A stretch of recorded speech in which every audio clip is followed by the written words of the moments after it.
When I first stepped into the role of supply chain manager at a food processing plant, I quickly realized that success wasn't just about moving goods efficiently.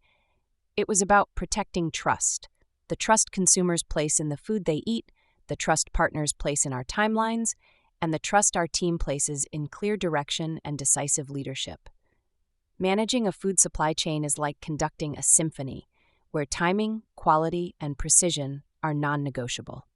Every decision echoes beyond our walls, from how we source raw ingredients to how we store, package, and distribute the final product. One delay, one miscalculation, or one lapse in food safety protocol can trigger a domino effect of loss, waste, and reputational damage. The biggest challenge? Balancing speed with compliance. There's relentless pressure to cut costs and deliver faster. But in the food industry, there's no room for shortcuts. We work within tight regulations, expiration windows, and ever-changing demand patterns. It takes discipline to prioritize safety over speed when the clock is ticking and the trucks are waiting, but it's absolutely necessary. You can't afford to ignore traceability either. Every ingredient must be trackable from origin to shelf. I learned early on that documentation and digital systems aren't just formalities, they are lifelines in the event of a recall or audit. And it's not just about being reactive. We constantly review supplier performance, warehouse conditions, and cold chain integrity to stay ahead. One of the biggest mistakes I see in supply chain management, especially in food, is treating logistics as a standalone function. It isn't.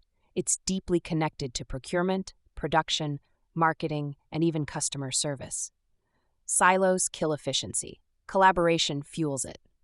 I make it a point to walk the production floor, talk to the operators, and work closely with quality control and finance. Data gives us numbers. People give us context. Of course, there are daily fires to put out. Equipment breaks, deliveries arrive late, demand forecasts miss the mark. But the key is building resilient systems and training your team to adapt, not just react.